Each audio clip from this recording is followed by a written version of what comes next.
the question that haunts us all. What if the person you trust most, the neighbor, the coworker, the charming stranger, was hiding a monstrous secret? And what if that secret was your final breath? The Red String Murders. The small town of Hawthorne, nestled in the English countryside, seemed like the last place for tragedy. Its cobbled streets, rolling green hills, and centuries-old stone cottages gave it an air of timeless safety. But that illusion shattered the moment Emily Hayward went missing. At 27, Emily was well loved in Hawthorne. A primary school teacher with an easy smile, she was the kind of person who knew everyone and was known by all. When she didn't come home one foggy November evening, alarm bells rang. But for the residents of Hawthorne, Emily wasn't the first to disappear. The missing.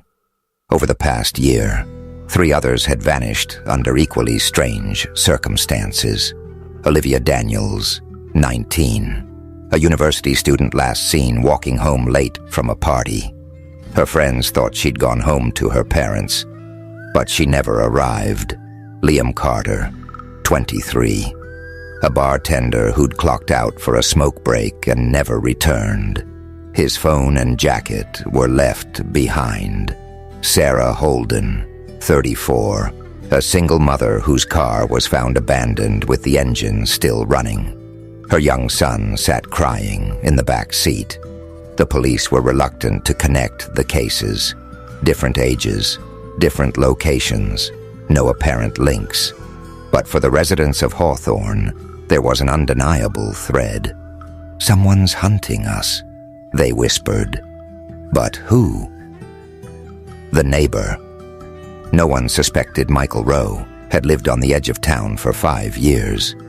Quiet, polite, and reserved, he was the kind of neighbor you barely noticed. His 2-story house, flanked by thick woods, was tidy but unremarkable. Michael was a collector of antique clocks, a passion he pursued with almost obsessive precision. But Michael was also a collector of something far darker: lives. Michael's childhood was a patchwork of abuse and neglect. Raised by a mother who saw him as a burden and a stepfather whose idea of discipline left scars, Michael learned early how to blend into the background. At 10, he discovered the power of control. He trapped and killed a neighbor's cat, hiding the body where it would never be found.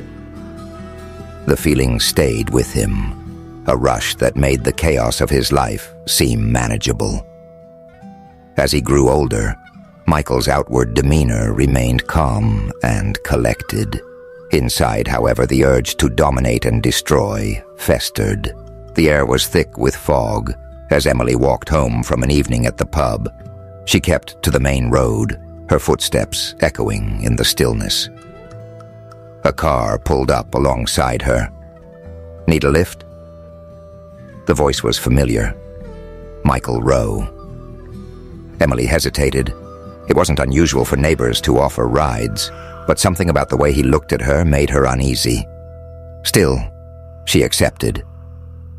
The smell hit her as soon as she stepped inside the car, metallic, sharp. Her instincts screamed at her to get out, but the door locked, with a sinister click. "What's that smell?" she asked, forcing her voice to stay calm. Michael smiled, his hands gripping the steering wheel tightly. "You'll find out." The detective's breakthrough. Detective Hannah Cole had been working the case for months, haunted by the lack of progress. A young, ambitious officer with a fierce sense of justice. She couldn't let it go. One rainy night, she spread out a map of Hawthorne and plotted the victims' last known locations. A pattern began to emerge. The disappearances formed a rough triangle. At its center, Michael Rowe's home. She convinced her team to raid the house. The basement of horrors. When officers entered Michael's home, the first floor was unremarkable, tidy, almost sterile. But in the basement, they found his true self. Red string crisscrossed the room, connecting photos of the missing 2 maps and personal items. Olivia's scarf, Liam's lighter, Sarah's necklace.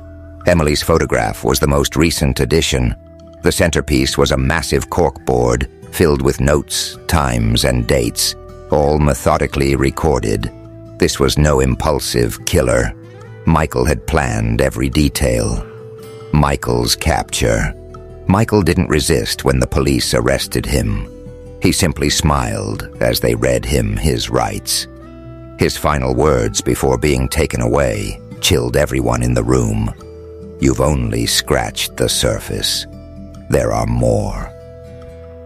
Hawthorne would never be the same.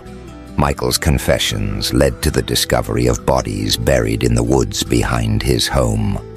Not just Emily, Olivia, Liam, and Sarah, but others from nearby towns who had been missing for years.